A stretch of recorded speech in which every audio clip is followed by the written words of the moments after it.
All right. Are we all here? Everybody see okay? Okay. Seems like we lost in for a while, but okay. Let's just brief recap. So awareness is very broad. It interacts with the unconscious mind, which is also broad, but very related to an individual. And the conscious mind interacts with the body and the physical world. So the flow of awareness will flow through all of these and will see whatever's going on as much as it wants to. However, the conscious mind is very much aware of the individual actions and reactions of the body within the world. So if I go now to the correct way of looking at this, I presume as well, you can start to see this. So then let's move down. So if I'm to make this correct, this is what the diagram should look like. This is awareness. Then within awareness is the unconscious mind. Within the unconscious mind is the conscious mind, and then the physical body. This is not how we see it, though. When you look at the physical world looks at it completely differently and sees that there is a world. Somewhere within the world is a body. Somewhere within that body is the conscious mind. And somewhere within the conscious mind is any attributes which are non-physical. And that's the way it's perceived. And if you look at the world, you'll think that this is the diagram is the correct way. The body within the body is, sorry, the world within the world is a body. Within the body is the mind, and within the mind there is anything that is non-physical.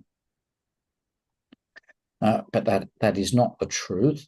The truth is this diagram, that awareness is beyond all things, is universal and eternal. It is formless, and therefore it's not limited by time. Within there is the unconscious mind, which is the subjective part. So within awareness, so we're getting quite narrow now in our period of focus or ability to focus. And within the subconscious mind is the conscious mind, which is watching the body and the interaction with the world. There should be another circle really in here that we should have the world within the body as well. But that's not our perception. It's not the way that we look at it. It appears to be very much different to that. But that is the correct way that this diagram should look, but it's a lot harder to explain. So the diagram is this. So we have the mortal self, the physical self that you can readily see and interact with, and it gets harder to look at as you go deeper into the deeper levels. As you go into the deeper levels, more and more becomes available to you, and you become very unlimited in your nature and very expansive. If we look at it from spiritualism terms, there is a body which one day will die. The interaction with that conscious mind will break, and the link will break. Your conscious mind gets absorbed into the soul self or the attributes of the soul self. There is a feeling then of formlessness unless you think a form into existence. So you can have a physical or what appears to be a physical form within the non-physical world. So then you start to have the descriptions of spirit world being in this area. So this is again the thought process of creating spiritual world. Heavenly world will start to exist in here if you can accept the word heaven. And it's, again, the feelings of passivity or activity are all existing here. The deeper you go into the higher levels of unconscious mind, into awareness, the loss of any form starts to happen. There is no need for any form, and everything is felt. So words stop, feelings continue, thoughts will start to be visible, and that you'll see the way people think and experience, and all the store of all their experiences is readily visible within this state as you see another soul, and you can interact with that soul and see all of their knowledge. So there is no untruth now that is available, because everything is clear, everything is open. So the soul then starts to become less and less individual and more universal, which takes you right up to here. If I explain that, yes, Jim, there's a question. Yeah, I have a question. Where does the heart fit in with this? That like if we say we follow your heart, and that would that be the unconscious mind when we do that, those feelings? All the qualities of feeling, and I'm going to show you a diagram which may be next or the one after. All feelings start within the unconscious state, and then you become conscious of them.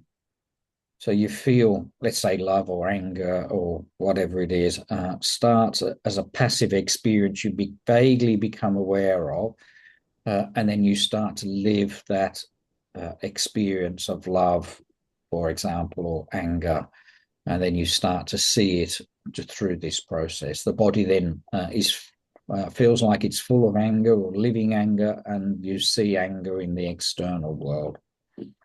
So it starts off as Thich Nhat Hanh or Zen explain it very well. It starts off as a seed which lies dormant here. And the seed then gets watered, and the seed will flourish, or the emotion will flourish, and it stops being passive, stored within you, and you become aware of it. Okay? Again, you'll see that in, I think it's the next diagram. So can I just pause the rest of that answer, Jim, and say you're getting a little bit soon? Sure. So in the act of meditation, then what is occurring? Your body sits for meditation. You let go of all thought of the external world. So you start to drop the noisy dog outside, which is felt through your senses. So that starts to close down. Some people have an active part of their meditation to say, right, ears close, eyes close, etc., to turn off the senses. You start to become less aware of your physical body. So you have less aware of space. The body may bring up pain to you, but you can go past that. So you then start to drop thoughts which are in this area. And if you do drop thoughts, you start to realize that you're still here. The thoughts have stopped, but you are still here. So you're starting to approach this level somewhere in here. As you go deeper into your subconscious and you look inwards, so you're now looking at all the feelings that you may have. You start to let go of all feelings and emotions that start to arrive. You may go deeper in your looking. So the looking inwards is exactly this process of looking in. It's the activity of emotions. As soon as an emotion of anger starts to appear in your meditation, you let it go, and you start to become aware of the feeling associated around anger. How does this feel in my body? And now we start to let go of this unconscious part of your mind, the heart mind here, and then what is left over? So we've lost body, we've lost thoughts, we've lost logical mind, we've lost heart mind. What is left? And you'll discover here, as I've discovered, that it's enormous. It's not small. It's actually bigger than what you perceive. So you're surrendering all of this limited part of you to discover at ever greater levels your expansive state. And you'll have some experience of this, even if you are a beginner meditator, as the mind starts to still, or the gaps in between thoughts start to be apparent. There is a feeling of stillness that starts to be more and more, you become more and more aware of. And as you start to lose your limited nature, you start to become more eternal in nature. As you dip in and out of awareness, this part of awareness, you'll find that you'll lose time and space as well. So you will close your eyes and you'll open them an hour later, and it is just a minute or two in, you think. So you lose awareness, you're connected to something greater. You're asleep, but not asleep. You know you're not asleep. But at the same time, you can't explain what has gone on. So it becomes very, if I said blackness, then that wouldn't be true, because blackness is an awareness of black. Okay? So it's a loss of even any duality starts to occur. So spirit self, again, we have a unified state. This is our natural state here, right up here, and we choose to come out of it into various parts of individuality for some reason. As we go down a little bit, I think this is the feeling parts for Jim. It is indeed. So emotions then start to appear within the passive parts of your mind. So the feelings of sadness, anger, pleasure start to appear. So they're first here, and then they first come into the being active, and the conscious mind can focus then on this feeling of activity, and then will live out whatever that emotion is. However, these are emotions which very much belong to the soul self, based on memory which exists written on the wall. Spiritual qualities are a little bit bigger than this. Well, a lot bigger. So spiritual qualities, I'm going to use just two or three: eternal peace, or peace beyond understanding, and eternal love. They don't exist in an individual level, even a non-physical individual level, but they are felt there. They exist beyond all individuality. So love does not need an individual. It is always available. Maybe the quality of bliss is a better description here. Bliss is an expansive state of just feeling blissful. So I'm feeling, if I said content with everything, again, not good words. It is universal, but when you focus that contentedness on individuality, it feels like love. So love feels very much connected to individuals, even though an individual is not necessarily required. But when you've lost all individuality, then this feeling of bliss will come. So to put it in words of somebody that asked a question the other day, the feeling of samadhi is in here because it belongs to an individual. Samadhi is, let's call it a blissful state or a loving state. And that if you still keep your individuality and say, there is a me that is experiencing this, you will not go any further than that. So as long as there is an individual, you will be here. That is as far as you're going to go. As long as you surrender your individuality, you can then discover greater things beyond it. So emotions will rise. Your goal, if you like, is to pick the right emotions. All the seeds are stored within your unconscious mind. So you want to pick, let's say, happy thoughts rather than sad thoughts, or sad emotions, I should say. And you pick the right seed that you water, and that seed then will flourish and grow.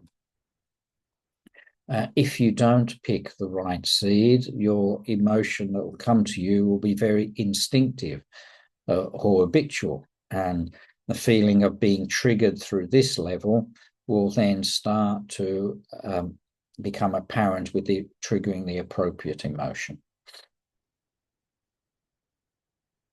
So the emotions within you are stored, and you want to pick the right one. So you need a point of focus within all of this. If you can't focus and you are lost in thoughts take over, then you are somewhere in this area if you can't focus. And if you can't focus, you may get perceptions, glimpses of anything else. But if you can't focus, you are always going to be drawn back into thought, even though there's bits of time that without it. So the act of meditation then is the act of focus, or one point is awareness, where you can pick where you want your conscious mind to look. So you pick that you want to look inwards, and you pick you want to perceive how emotions work or something else. Or you may pick that is there spirit around me, spirit identities around me, is there energy around me? You won't be able to pick that up too well until you start to have some control of your thoughts and work at a conscious mind and pick the way that this mind is to look. So the act of using a mantra then is something that gives you to focus upon. It acts as a barrier at times at different levels. It can act in all levels. The mantra will start to work with you to put its own veil to different parts of you and start to express these different parts in different ways. So the emotions will rise by themselves unless you have control of them, and you will only have control of them if you can focus and know that you have a choice. So the language we are using in groups is that lower mind is no choice. I don't have no choice of the emotions that start to live, and I'm living in this world. I am controlled by pleasure and pain over here in senses. I am controlled by thoughts.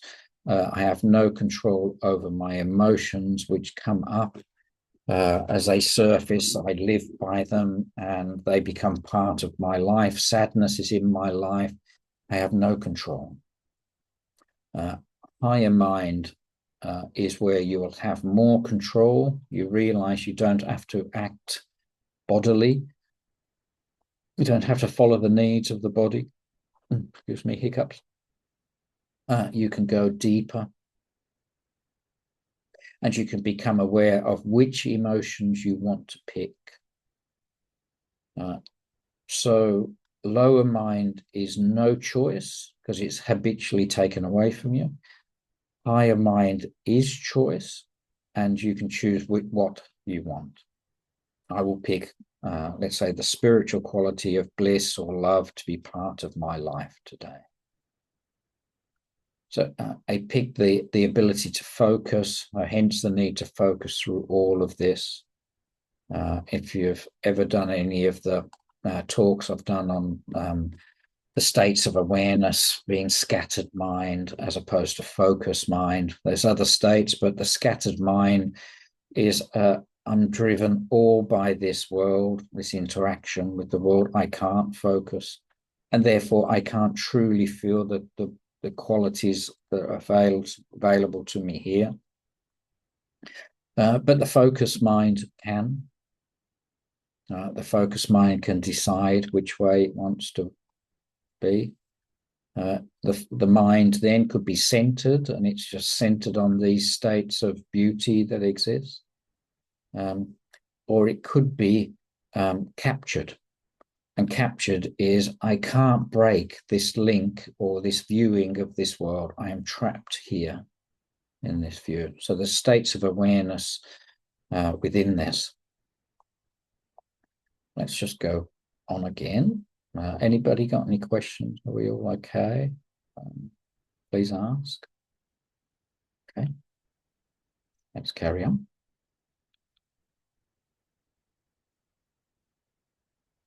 So then in our way of looking at it, the way we see it is we are in a waking state when the body is alive and well, and we're interacting with our day. We describe this as our waking state, our dream or imaginative state existing in this level. So we become very dreamy. Remember creation, all existing here, imagination in here, feelings, as I said. So the ability to create and perceive. This is the empathic state within here. So we have a dreamy state here, and we see just impure awareness as a deep sleep state. So you close your eyes and nothing happens, no dreams, and you are accessing this. If we look at that just a little further, in your sleep state, you are in pure awareness. We think you have lost your consciousness, which in part is true.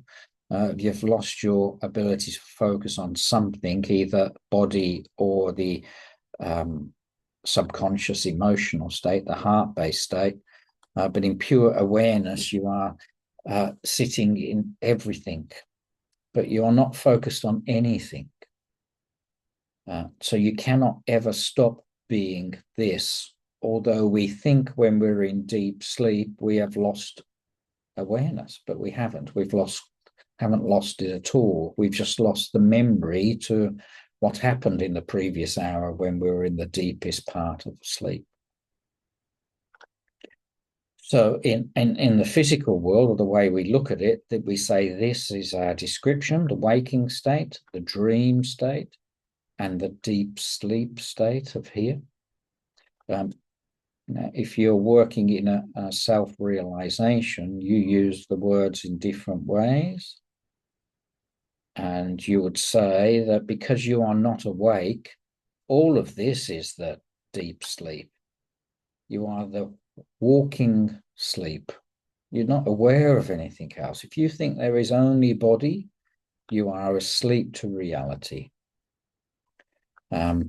Whereas here you are dreamy and you are creative and imaginative, and you can start to create life and the way life looks, your interaction with life, and you start to become slightly aware of other possibilities. You're not captured by the body.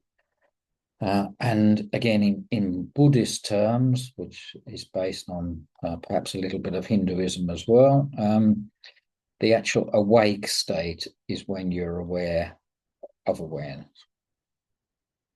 So if you're following realization, you'll find that there are two descriptions which seem very different, but their premise is what's important. Going back up here, we think we're awake and we think we're asleep, which may be true if we're looking at body or the body perspective. But in a realization state, they use the words completely the other way around. You're only awake, as Buddha is the description of an awake person. It's the awareness of here. We've made, I have awoken, whatever the right words are, by being aware of this depth. Is it not true we're quite dreamy here? And maybe you have a perception here that you're just living a dream. You're living a play. It's not real. It's not important. Why am I trapped here? And yet you get drawn into it. So the deeper you go through this process, the less satisfying the world and the body and thoughts will be to you. And you'll have trouble acting or reacting to anything over this level when you start to become deeper. Remember, the beauty is coming up to here. The physical world may be beautiful when you look at a sunset, but it's not in comparison to what's available in your deeper states of mind. So a question I'm sure would arise is, how do we get there? And I mentioned in meditation, it's going to take the practice of being focused on what you're doing, being focused on your mantra or your breath, keeping your focus running, holding your attention for as long as you can. Again, if you're following spiritualism, as soon as you can hold your attention, you start to become aware of more things around you. Sitting in the power is a description commonly used. But as you start to open up these deeper worlds, you'll find that the joy is greater here. As I said, that your perception of knowledge becomes more expansive. So I start to know about the other person. So all of the mediumship and psychic ability is really interacting from this level, although it'll start coming through the person and out of their mouth to the client or whatever's there. So you start to become far more expansive when you get here, and still further to go. Now, focus will take you through here, but your focus must always be inwards. You let the mantra sound. It will act as a protection first here, then into here. It will work and take you onto deeper levels. So the mantra will move in its place. It'll put a protection here if it needs to, a protection here if it needs to, and in here. It'll go with you as you go deeper. As soon as you go through this stage and start to access this stage, the mantra and meditation is no longer required. It can be let go of, and you don't need to meditate when you have achieved this level. So here then you start to look at the internal world. Your process will be using the mantra and for you to become aware of being aware, or conscious of being conscious. So the process I use is I'm aware of the mantra. There's the mantra. What's this awareness? Where does this awareness come from, or this consciousness come from? Look at it, hold my focus on the consciousness of watching. Where does it go? What happens next? So it becomes a little circular, potentially here. You'll notice the mind will jump into thought and try to create a form, try to create something you must do, but hold your attention on the watching. And the watching, if you can focus on, will reveal greater qualities which are yet to, in this diagram, are not expressed. So you're watching the watcher, or observing the observer when you go deeper into here. Keep watching it. The mantra will act as your barrier once you've set it and you're used to using it. Very important to know that. If you don't watch the watching, you are caught somewhere here. And remember that the tendency for this mind is to create a structure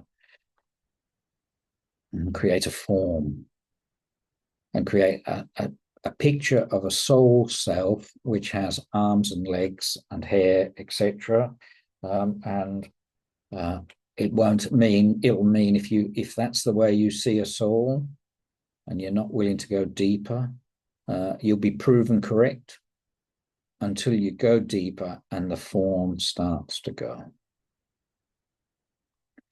So soul self then is very much, because of all the mind activity here, is very much astral world.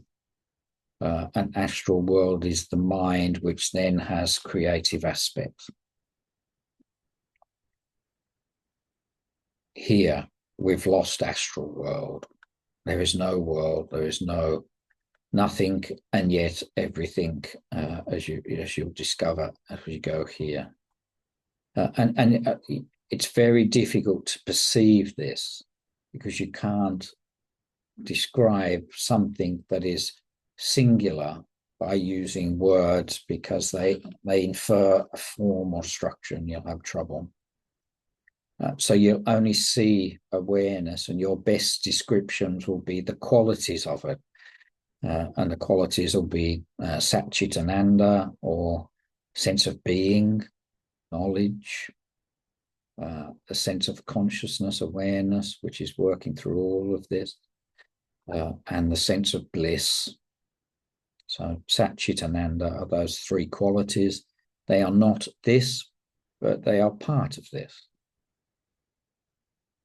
So some of you will feel very much aware of the blissful nature, and that is your part. Others will be much more aware of the flow of knowledge and the sense of presence and being. That may be your path. That is up to you. But that choice is really taken away from you as an individual. It'll be just your path that will open. I know a few of us are practicing manifestation and prediction. So the process is happening. Step away from the body, step away from the thought process, come into the point of creation. This is your imagination creative state. Ask a question, what's going to happen? Or make a request.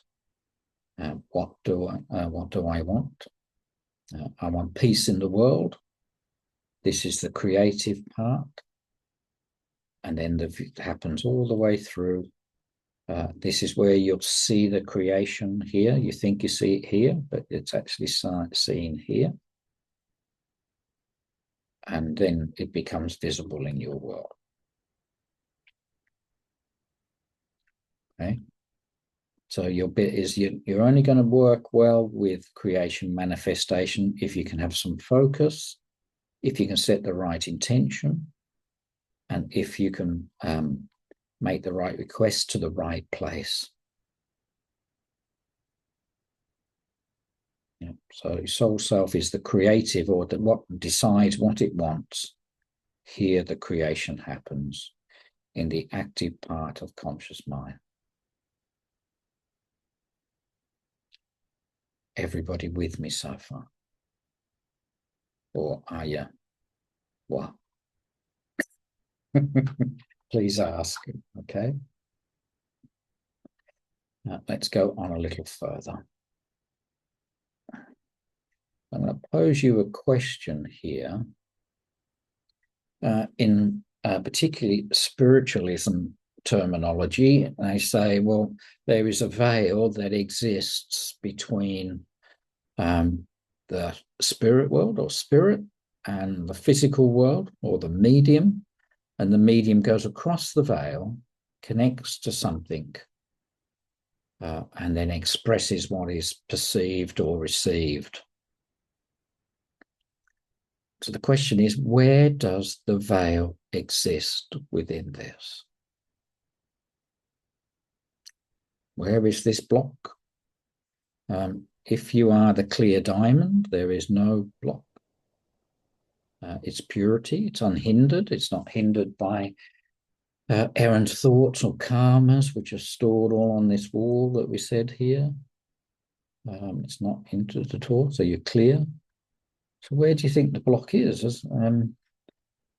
Anybody got any idea? Where is this veil that we talk about? Anybody have an opinion? Don't we think it into existence, but it's not really there? Okay. So you're saying the veil is here in the conscious mind? Is that what you're saying? See, I'm starting to trust that there was never a veil. Right. Okay. So if one perceives it to be like, I'd say several months ago, I might have thought there was a veil or a block, Yeah. but it's only a perceived, but it's not real Right. because all you have is within you and is at your disposal if you just Yeah. awaken, if that makes sense. Yeah, it does to me. Um, Anybody else got an opinion? Where is this veil? Would it not be that line between active and passive that you've got in the subconscious? Would it not be there? Yeah, could be. Could be there. Anybody else got another point of view or suggestion? In the conscious mind. Here, so Here, so there, somewhere there. Okay. All right. Because it doesn't exist. We are. And the conscious mind is, again, just like Mirabai said. Yeah, maybe we create this block, this difficulty. We make it difficult. Make the veil. Let's have a look. Although they say the veil is thinning and thinning and thinning. Yeah. But that's all because of our awareness. Yeah. Taking your suggestion, if the veil is in here, as we start to get more used to working over here in the subconscious or the emotional part of the mind, or in our description, the unconscious mind, then this veil must weaken if it's there. Because you're constantly used to stepping across it. In mediumship, that would probably fit. We're used to crossing the veil a little bit and feeling and perceiving and receiving information. Anybody else want to make a point? Or okay, well, let's carry on. Now, actually, in Hindu terms, and in when you see this, it kind of makes sense to you. They don't talk about a veil. They actually talk about 5 veils. Now, this is not accurate about where this is, but it'll give you a perception.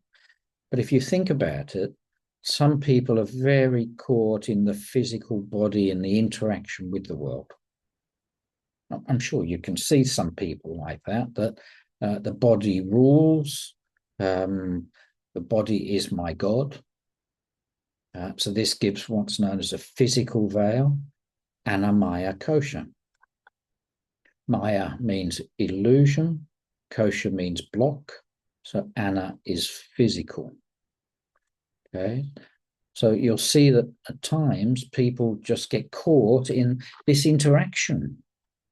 Once you start to see yourself, I am more than the body, well, this now is going to start to thin. There is now the thought of energy. I am movement. I am doing. I am the doing. The more I do, the better. The flow of certain energy starts to flow through. So we have an energy veil or prana maya kosha. Prana can also mean life form or life force, sorry. People think maybe I am the thought. And if you ever look at yourself, this is very obvious to you if you're able to look sufficiently, that people think I am the thought. I think I am this. I think I am ugly. I think I am stupid. And because they believe it, they can't get past the thought process that starts to develop. people then start to say, I am the wisdom mind. So I am what I know. So if I know this, I know it to be true, and I want to tell you what I know. I'm only as good as my knowledge. I learned this. This is what I am. This is what I need to tell you. You should believe me. I'm limited by what I know. And I see what I know, and I must see it in action. So wisdom is knowledge in action, visible knowledge. And I live a certain way. I'm going to tell you a story about this one. This is the bliss veil. Remember I said if you can lose yourself in love and the feeling of love, and you think you've arrived. I think I'm here now. I've got it. I'm in love all day, every day. I love everybody. But that's only a quality of awareness. That's not awareness. That's just a quality. So we have Anandamaya Kosha. If I go back 22 or 3 years, maybe even a little more, somewhere around there. This is my second week with a meditation teacher. And perhaps it's a sign of what was to come. I sat with my meditation teacher, and he'd been meditating, I think, for 20 years or something. And he did the most wonderful Tai Chi. When you see somebody who can really do Tai Chi, there is just this grace of flow. And anyway, so he taught me meditation and Tai Chi. Yongseng, his name is. And in my meditation one day, I had a message. And it was like I wasn't open to psychic or mediumship at that stage. What the hell am I going to do with this? And I sat with him and I said, I have a message for you. He said, what? I said, you have to let go of the bliss. I really didn't even know what I was truly talking about. But he was stunned. I didn't understand it. I didn't get it. But he was caught, presumably, if that message was true, he was caught in the beauty of being in this state. The spiritual qualities have been presented to him, but there was still an individual that was blissful. There still wasn't the attachment to that feeling which holds you in this area. And so the awareness of this becomes your trap. So there's a couple of people which I'm helping saying, well, you got to let go of the love. Yeah, it's nice. It's going to be hard for you to let go of the love because it's so nice. And you think you've made it. But you actually got a long way to go yet. Because you think you're right on heaven's door here. But it's just not true. So I want to just expand this a little further. So your conscious self, or the awareness, when it's focused, it goes through all of this levels. So it goes down through the veils very easily. Okay. It comes to right this point. You start to get people who are narcissistic in here. And the awareness now is trapped. It can't go back, or the consciousness is trapped. It can't go back through this perceived veil. So you have this person, the consciousness that's flowing is as pure as any others, but they're just trapped by this veil of perception, and they live according to this belief.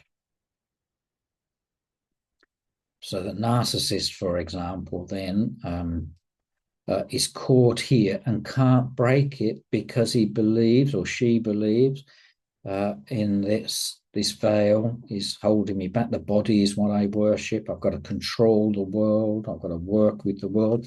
My happiness is here. I can't perceive of a inner mind. It's not there for me. It doesn't exist. I've got no perception of it. So here we have a heavier vibration. We get progressively lighter in our vibration, but we're caught by this almost brick wall of not being able to take this step. The same as we go through, you can see it very well with people who think they are the thought or think they are what they know. The person trapped in love is here. So the consciousness is exactly the same through all people. But where is it held? Where is it focused? I'm just focused here. The whole of life is focused here. I'm caught. So during your day, no matter how evolved you are, even if you're lost in love at this level, you'll have times where you feel trapped in bodily needs and the work needs of the world, and trapped in the thought process, and yet you can't get beyond it. But as you start to awaken, your journey goes inwards, and you're starting to let go of all of these things, aren't you? You're starting to let go of body and movement and thought and what I know, and you start to let go, and the veils start to thin. The actual veils then do not exist at all, but you perceive them into existence. And if you think love is it, well, there's no veil, but you believe there's a veil. Do you know? If you think this is what I know everything. I'm wisdom in action. So you think the veil into existence as such. You think it's this. And it must be this way because if it's true, all of this is within awareness. You are the purity of everything right from the very beginning. So if you believe, as Mirabai was saying, if you believe in it, it's true. If you can see past it and are willing to be unattached, undesiring, if you're willing to not avoid anything, because your splinters, your problems, the bits which are holding your progression back, they're very real. But do they exist as a thought only?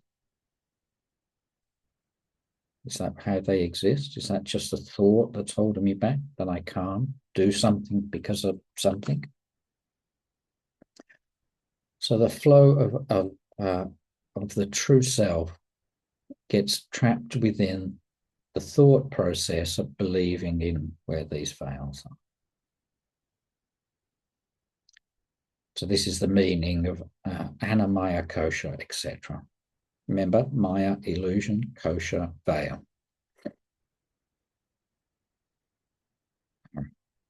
Anybody got any questions?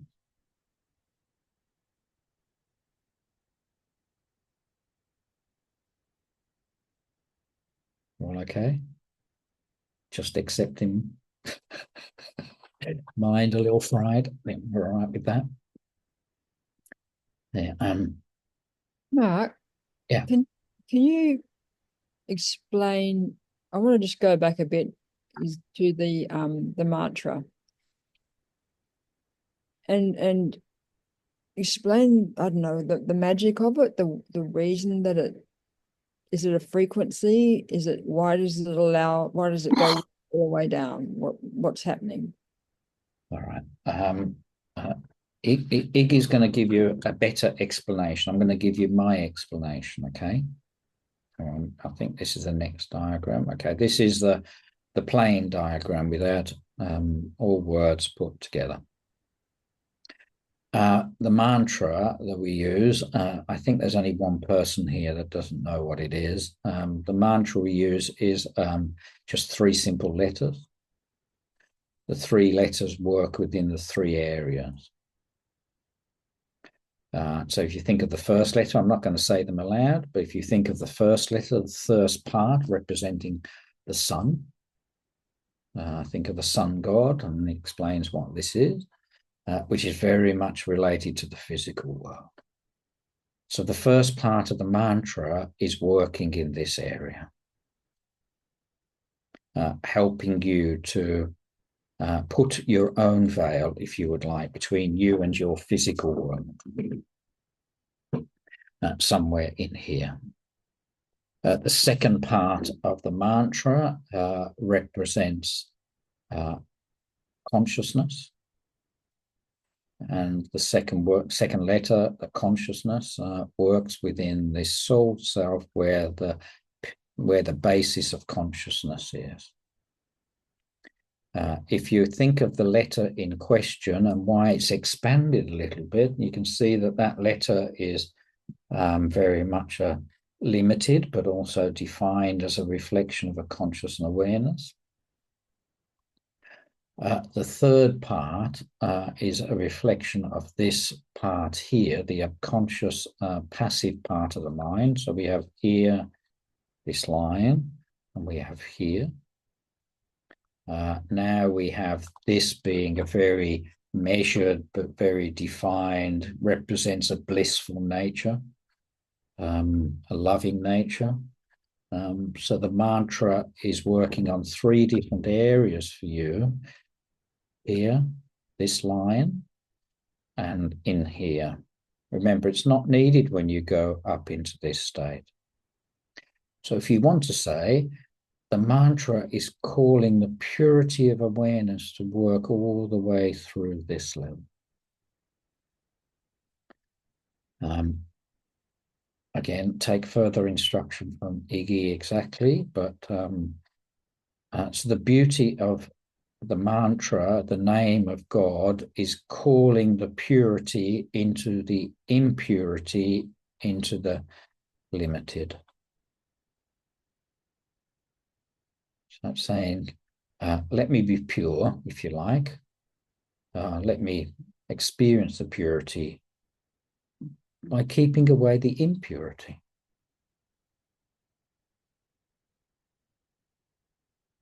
That makes sense, Jane? You okay with that? Am I okay with you? On mute. I can't get you. You just muted, Jane. I can't hear you. It makes mechanical sense, like you're saying, but what is it about? And maybe you don't want to say it here. What is it a frequency? Is it? Yeah. If you would like to say it as a frequency or vibration, it works at 3 levels of vibration: physical, mental, emotional.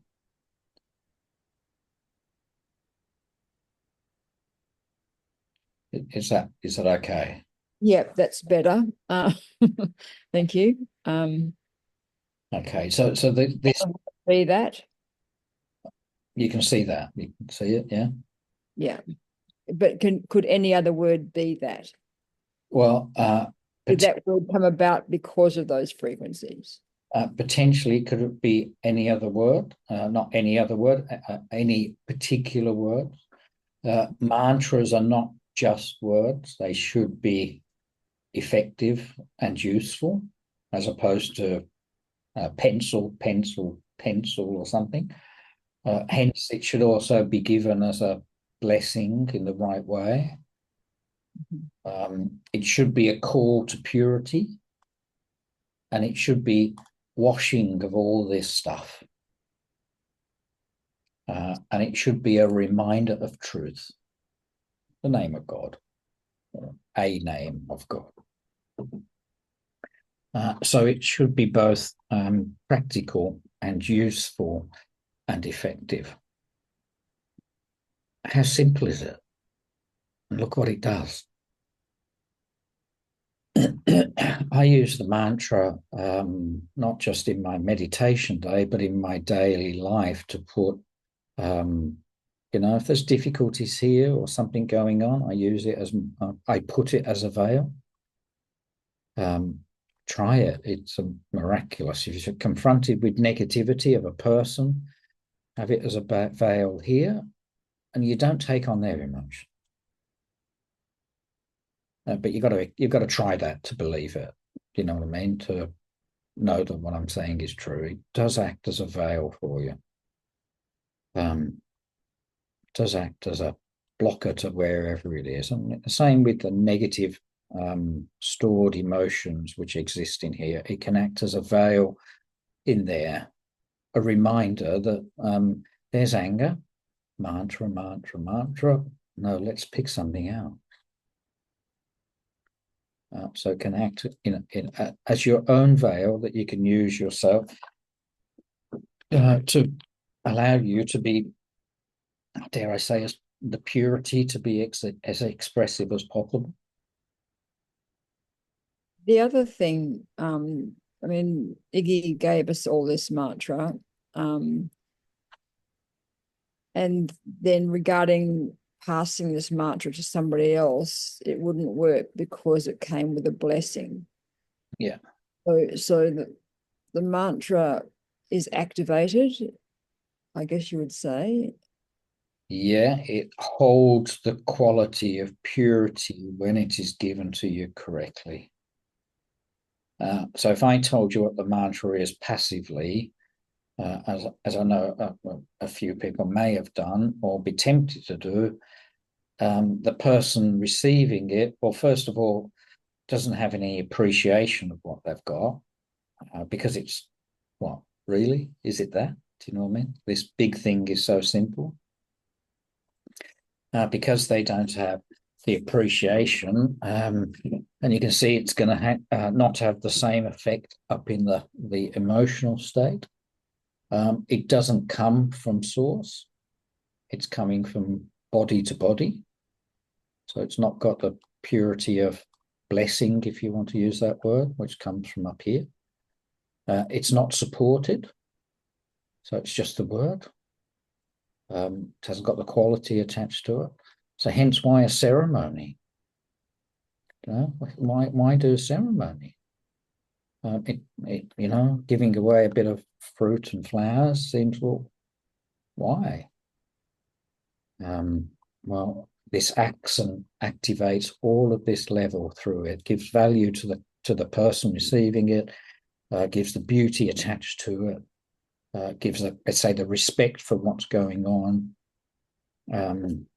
The cost, a bit of money that gets given as a donation, again, is the cycle of giving away what you receive, so not attachment. It's more complex than perhaps what it first appears until it's perhaps explained. So I'm sure all of you who have the mantra will be tempted to tell somebody, and you can, but you might as well give them a pencil. You know what I mean? Couldn't think of any other word to use. I'm just seeing a pencil. Yeah. Okay. So, I mean, we've all got it in the way that we have through Iggy. So, but there's lots of other people that have great spiritual depth. Have they got it, and have they got it from somewhere, or we don't know, I guess, do we? You're not truly going to know, but at the same time, do you need a mantra?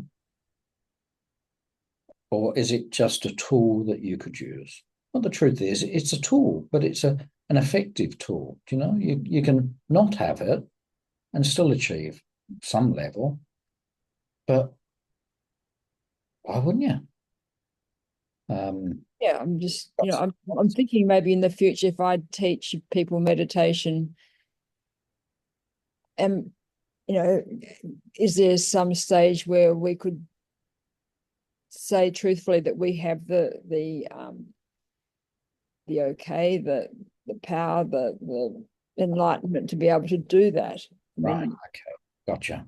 Yeah. So can I give it away purely or share it purely with other people? Well, I think that's a question for Iggy, not me. Really, my perception to begin with is: do you understand it? Do you understand the process? Do you understand why? It's really not you giving it. You're the math piece, aren't you? And collaborator of people, 7 o'clock to be together or whatever. Yeah. The actual working of it would be, can you get to hear? And I think that's why, because I do, it's not always, but I do. I'm up here. If you can't really sit there, can you really work with it? Do you know? Because Yeah, I'm just wondering where the qualification comes, the true again, you quote in the book from Eshwaran that again it was just perhaps a paragraph, and it was only last night, which call it coincidence.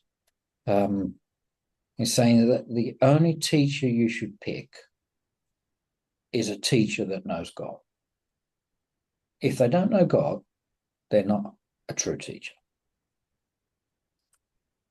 Meaning, if you don't know of this and you're caught here very analytical, well, your God is numbers. Do you know what I mean? And therefore I can teach you numbers very well. But if you want to go on this journey into heart, numbers are kind of in the way, aren't they? Do you know what I mean? And we've got to go feeling. If you get here and you can feel love, what are you going to do then? And if you haven't got the right guide, teacher, whatever, who knows of this, you've ended your journey there. And you're going to, at best, you'll be in love. And hey, that's not so bad. Do you know? So maybe that's the answer. That can you touch this? Do you know of this? Remember, words do not tell you what this is. Okay, I'm happy with that. Yeah. So I think that's the answer to can you do it? Well, yes and no. Yeah, I just wondered where the line was. Yeah, I get it.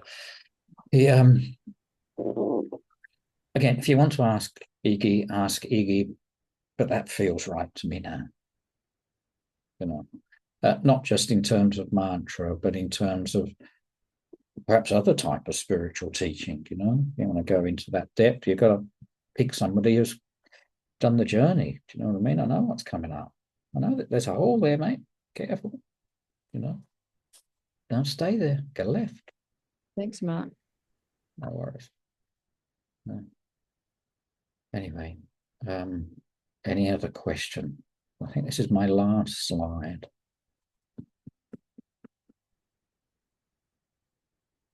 Offering an unfrying of mind service, if anybody would like to speak up.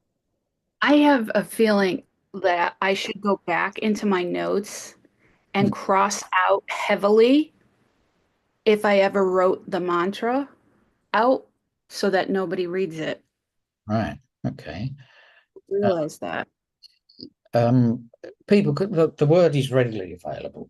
You know what I mean? You'll flick over a page and it'll be written. But it's not the mantra when it's written on a piece of paper, is it? Do you know what I mean? The mantra comes with beauty, shall we say? With intention. So, yeah, okay. Is it? Nah, don't worry about it. It's done. And don't forget, writing it out is also an expression of it, and you'll see it. People have written it out. I'm thinking of probably Milada will know, Bhavani Karoli. I've got a book of his, A Saint of India. One of the first and last page is it written in Sanskrit, repeated, etc. So, does it have the same quality, or is it just an expression? So, don't worry. Same as the story from Iggy about the boy wanting to cross the river, and he had the word already in his head, the mantra, for instance, but yet the guru wrote it on a leaf for him and blessed it and told the child to take it across the river, which the child didn't. And he came back to the same side. But when he said, why did it happen? He said, but you didn't take the blessed leaf, if you like.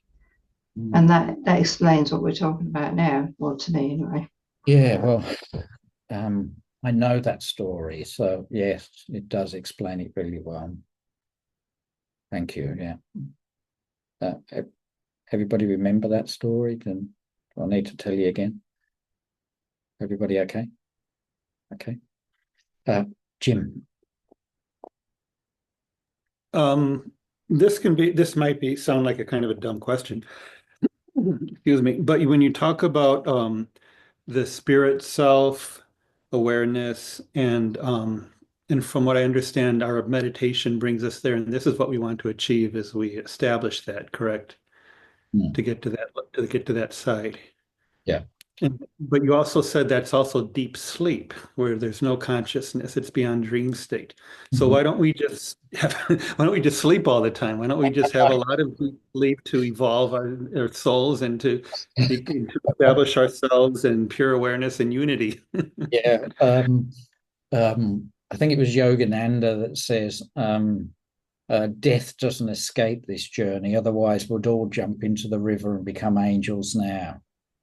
You know, something he probably said it so much better, right? But because don't forget, you've got the non-physical work to do. Do you know what I mean? And this is what gives rise to the world, spirit world. You know, it'll exist until you don't need it, and then you'll evolve through it. So, I wonder if that's why I always loved sleeping as a kid. I used to say sleeping was a hobby. yeah, sleeping is a hobby. Yeah, why not? Well, it's beautiful, isn't it? Mhm. You know, if I said, well, I'm going to go to bed, you don't fight that. You only fight getting up from bed, don't you? You know what I mean? Getting out of bed, that's your fight. Not going to, getting out. And because you start to get access into these deeper worlds, somewhere in here, somewhere in there. Sleep state, you know, when you go to bed, it's all the enjoyment comes because all the pain is down here, you know, and you've let go of the body for a while and you're letting go of the mind interaction with it, you know. So in your sleep state, you've just let go of all of that. And when you let go of it, well, this starts to open. This is where dreams are. Creative imagination. You go a little bit deeper. Yeah. Don't even need to dream. So I think the difference is, excuse me, I think because in meditation, if we go to that state, if there's awareness, we still have awareness. We're not asleep and unconscious, and you know what I mean. We don't know what's going on. But if we get in, I think it's possible to know we're in that state. There's got to be some kind of awareness if we get to that state in our own. When we get to this state, yes. Well, there should be no awareness in terms of because I thought it was pure awareness. I thought it was pure awareness. It's here to. What you find out is you seem very peaceful, but if I am aware of black, then there's a duality. You know, so I have to let go of black. When I say black, I mean blackness. You know what I mean? A void. You know, and because all that's happened when there is blackness, there's stillness here, and probably stillness here. You would hope. But there's still an individual. There's still a duality happening. There's a me and blackness, or there's a me and love. You know, so you have to stop experiencing love and start being love, in which case you fall into that little circle of spiritual qualities here. But that love comes into the world. So that again, if I go up to that bit, so there's this bit. So the bodhisattva knows that they are love, brings it into the world, works with people within the world, but knows none of that matters. It's only here. So I'm just bringing the quality into the physical world and work with it.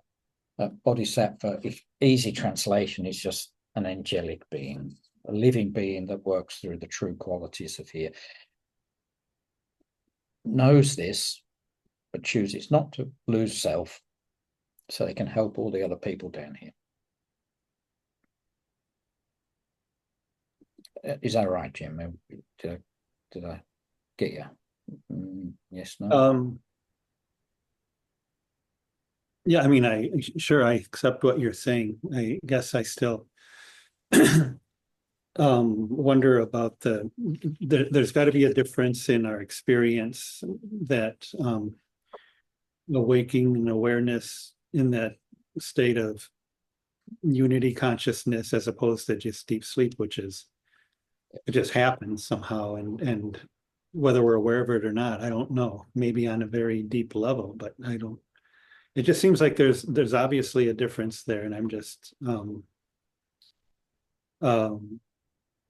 I'm just saying that in what I said before, well, why don't we just deep sleep all the time to reach enlightenment? Well, apparently that's not exactly how it works. That's not what we have to develop, you know. Yeah, if I go further up here then, this one, you are there. You are this. You are awareness. But for some lousy reason, you're pulled back into the body time again. You know? And you're pulled in by, again, in Buddhist terms, in the wheel of becoming, you're pulled in by desire, attachment, avoidance. Right? In other as well, they say, well, karma is recreating the wheel. You know, you've got to pay your price, good or bad. So really what's happening, you are here, the pull is downwards into here, but that's not who you are. So your door out of bodily issues or karma issues or of desire, avoidance, attachment is to see this, to know this. Now, you don't know it for a start, or the lay person doesn't know anything about, even if we call it unconscious mind, your spirit, if you want, or soul. You're trapped here. The veil is all around this line for that person. This is the whole world is the world. You know? But you can experience this, at least to some degree. You'd probably experience right at the edge of this, where you feel that there's more to life than that. So if you're following a spiritual journey, the journey is go inwards from the world into body, into consciousness, into non-physical, and then it goes outwards. So it becomes like a hourglass, and then you start to go outwards and you become expansive. So inwards journey is contraction, outwards journey is expansion. If you want to use other terminology, inwards journey is female, outwards journey is male. Don't hang up on male or female, but it's relation to other matters. So you go in to go out. So going in is the new coming out. Something like that.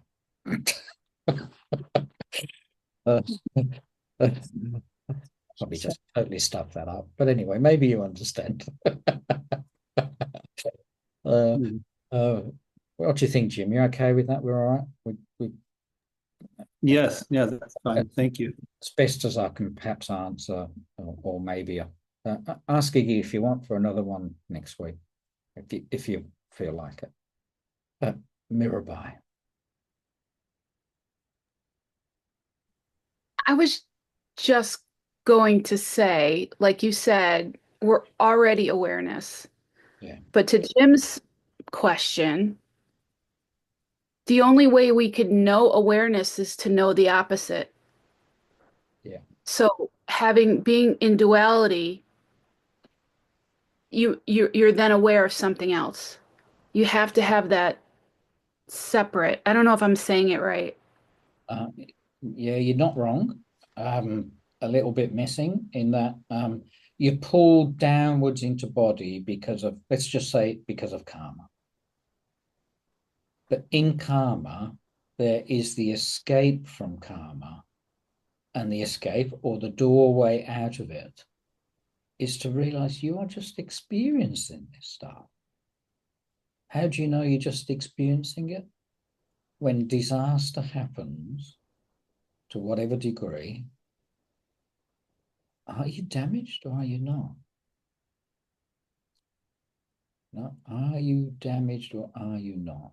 Your first perception is, I am. You've hurt me. You've offended my ego. Oh shit. I'm not the ego, you know? Do you know what I mean? And your door starts to do it and you start to look. But this can only take place, the standing back and the looking, when you are ready and willing to do it. If you're trapped, again, if we go back into the koshas, we go, if you're trapped here, you can't go here. No. Think of somebody who thinks they're a body, ask them to talk about their heart. Do you know? That's somebody that's immensely logical. What's love like? Of course, everybody will have a stab at a few words for what love is like, but what's it like? They're just words. What is it really like? Do you know? Being conscious. What's awareness like? Well, kind of like a nice bed on a cold day. Is it? No, it's not. But that'll do. You can't do it. You can't explain it. And as soon as you use words up here, it gives it form and definition. You can't, it's lovely. Is it lovely? No, it's not lovely. You know? So your work is dropping these veils, getting rid of your karmas, dealing with your baggage, standing back. No, you're already it, but you're watching yourself dealing with baggage and you have to deal with it. Otherwise, I can't stay here. I'm pulled back in all the time. You know, I want to be here, but I got to go to work. You know, but now come home, then I got to go to work.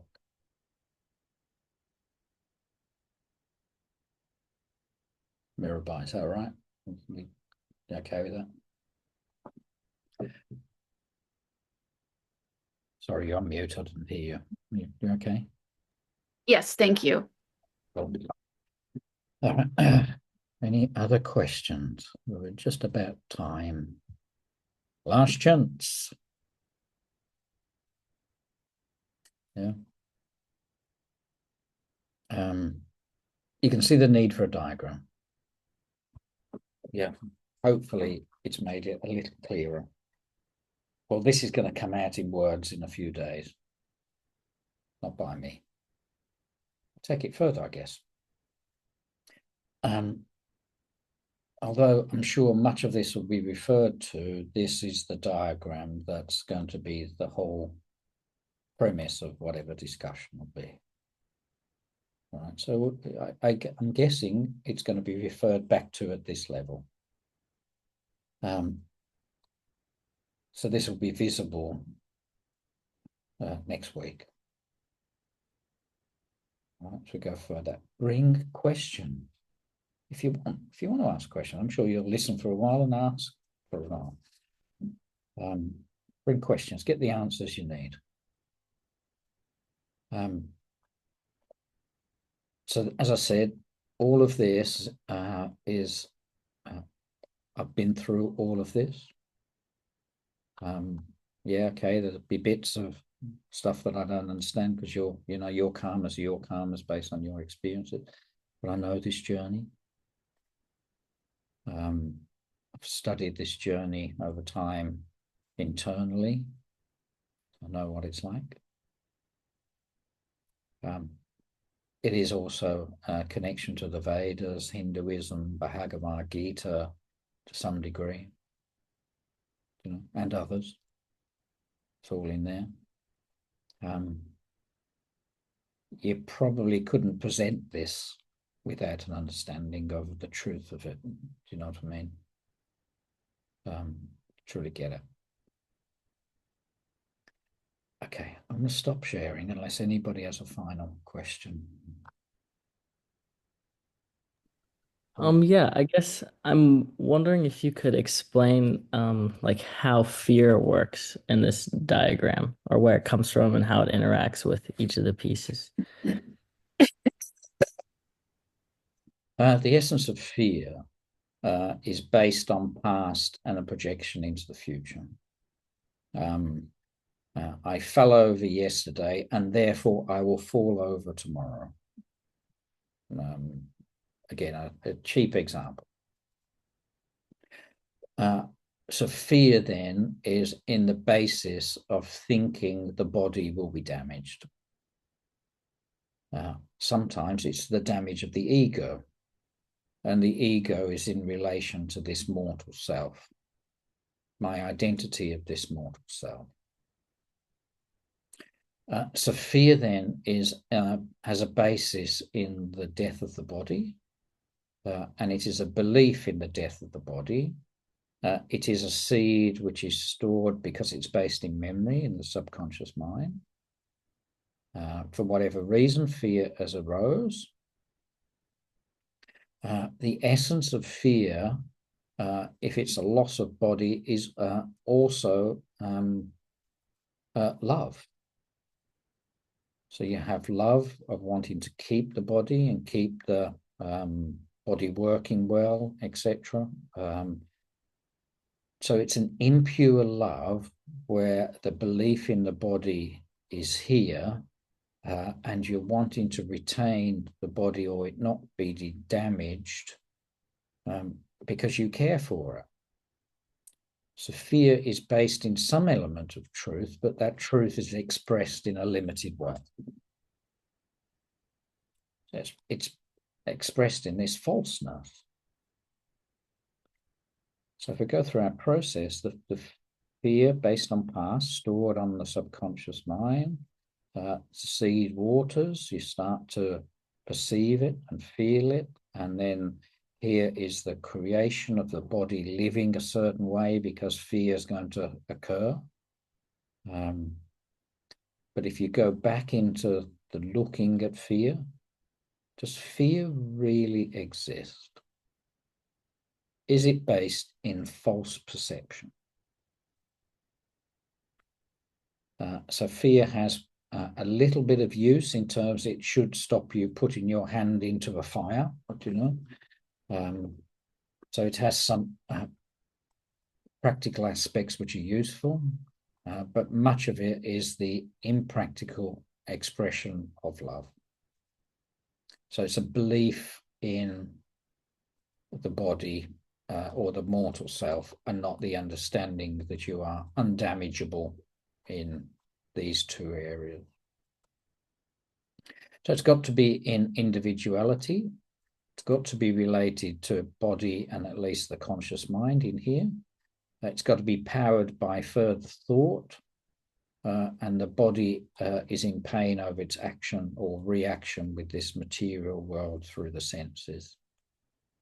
So the body being aware that there's potential fear, the senses are looking out for that fear, and without knowing, they are, because of this area, they are creating the circumstance of that fear which they'll see possibly in the physical world.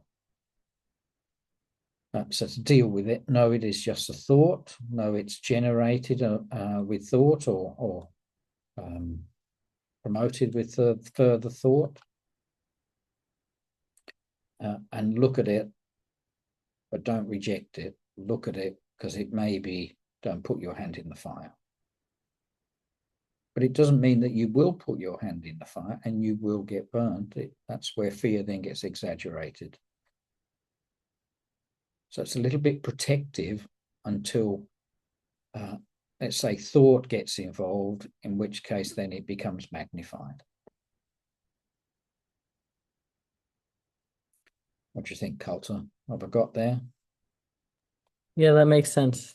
Pass the test. Yeah, good. All right, good. Anybody else for last question? Because I'm going to close up.